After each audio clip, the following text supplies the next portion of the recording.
Alors nous, on les faisait dormir sur le ventre et ils ont très bien grandi. Cette phrase, vous l'avez sûrement déjà entendue. Alors elle part d'un bon sentiment, mais aujourd'hui, on sait qu'elle peut mettre les bébés en danger. Alors parlons-en avec bienveillance et surtout avec des faits. Je suis Camille et dans cette vidéo, on va voir pourquoi la position de sommeil d'un bébé est un geste vraiment vital. On va voir également ce que dit la science et pourquoi est-ce que toutes les pratiques elles ont changé. Et surtout, ce que vous pouvez faire aujourd'hui pour protéger votre bébé ou bien celui que vous gardez.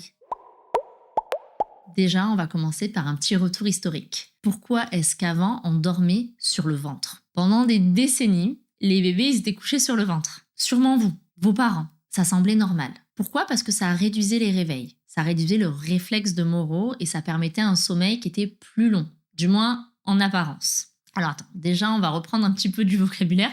C'est quoi un réflexe de Moro? Le réflexe de Moro, c'est un réflexe archaïque du nourrisson. Il est présent dès la naissance, il va disparaître généralement autour de 4 à 6 mois.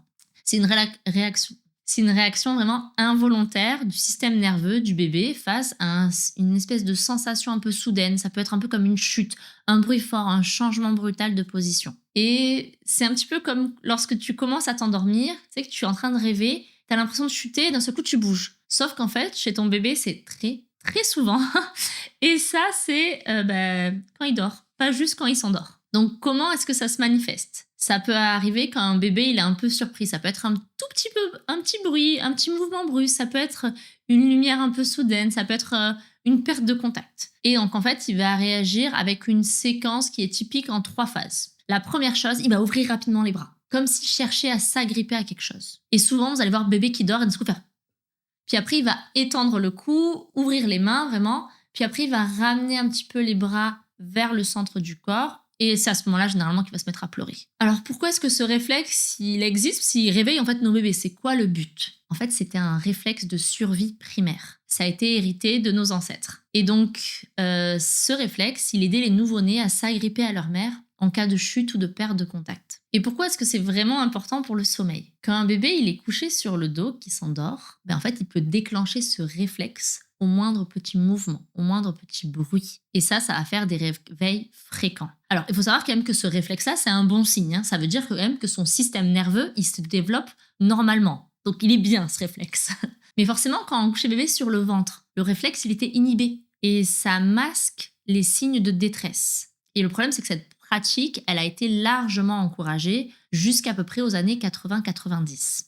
À partir des années 90, il y a vraiment des études qui ont commencé à faire le lien entre le sommeil sur le ventre et la mort subite du nourrisson. Le résultat, il a été très clair, les recommandations, elles ont totalement été revues. D'ailleurs, en 2016, il y a l'American Academy of Pediatrics, c'est-à-dire les pédiatres américains, et il y a d'autres instances également comme l'OMS qui ont publié vraiment des consignes très très claires. Bébé doit dormir sur le dos, sur un matelas ferme, dans son propre espace. Pourquoi est-ce que finalement le ventre c'est dangereux?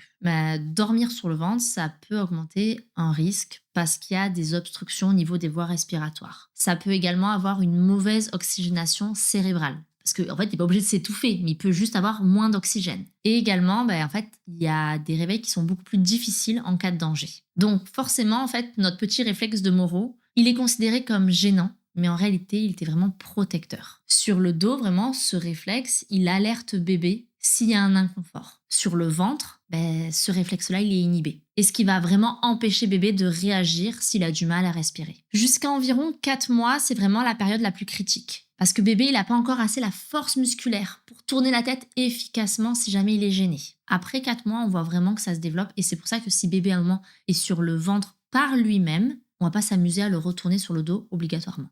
En termes de chiffres, en fait, depuis qu'on a les recommandations de dormir sur le dos qui sont appliquées, on voit clairement les cas de mort subite du nourrisson vraiment diminuer. Ils ont diminué de plus de 50% dans plusieurs pays. Donc on voit aujourd'hui que c'est vraiment une prévention qui a été très très efficace dans tout ce qui est la périnatalité. Après, il y a quelques petites règles à suivre vraiment pour toujours avoir un sommeil sécurisé. Donc je le redis, mais on couche toujours bébé sur le dos. Même pour les siestes. On va utiliser à chaque fois un matelas bien ferme, bien ajusté au lit. Il n'y a pas de trou, il n'y a pas d'oreiller, il n'y a pas de couverture, il n'y a pas de peluche, il n'y a pas de tour de lit. Enfin bref, il n'y a pas tout ce que vous pouvez imaginer dedans. La chambre, on a une température à peu près entre 19, 21, voire 22 degrés. Et on essaie d'avoir bébé dans notre chambre, en tout cas pour les 6 premiers mois, mais dans un lit cododo ou dans son propre lit, pas dans le lit de papa et maman. Et est-ce que vous saviez aussi que vous pouviez également proposer une tétine au coucher, une sucette? Parce que ça peut réduire les risques de mort subite du nourrisson. Donc, s'il y a un bébé allaité, essayez d'attendre un petit peu quelques semaines. Et une fois que l'allaitement est bien mis en place, pas de risque, si au biberon dès la maternité. Et si bébé il se retourne tout seul vers le ventre, il n'y a pas de panique. On en a parlé. À partir du moment où il sait se retourner du dos, ventre, tout seul, en fait, on va pas s'amuser à le repositionner. On va continuer à le coucher au départ sur le dos et lui fait sa petite vie. Et quand papy, mamie ou quoi insistent sur l'ancienne méthode, en fait, ils le font pas de manière mal intentionnée. Ils le font souvent parce que eux l'ont fait. Mais le problème, c'est que, et la réalité, vraiment, c'est que les connaissances, elles évoluent. Aujourd'hui, on sait que c'est risqué. Alors, on peut vraiment expliquer avec douceur, oui, vous avez fait au mieux à l'époque avec ce que vous saviez. Et aujourd'hui, on sait que le dos, c'est plus sûr. Et on va suivre vraiment ces recommandations médicales. Parce qu'en fait, c'est un acte de protection et c'est pas une critique des anciens. Donc le dos, vraiment, c'est pas juste une position, c'est un réflexe de sécurité. C'est un geste quotidien qui peut sauver des vies. Et si vous avez un problème avec ce fameux réflexe de Moro, l'emmaillotage, en tout cas jusqu'à 4 à 6 mois, du moment où votre bébé ne sait pas encore se retourner, ça peut être vraiment votre solution. D'ailleurs, je voudrais vous faire une petite vidéo à ce sujet-là dans quelques semaines, je pense. Si cette vidéo, en tout cas, elle t'a éclairé, pense à t'abonner, à commenter ou à la partager autour de toi, à un parent, à une nounou, à un grand-parent, parce qu'en fait, cette info-là, elle doit circuler. C'est vital. Allez, à bientôt.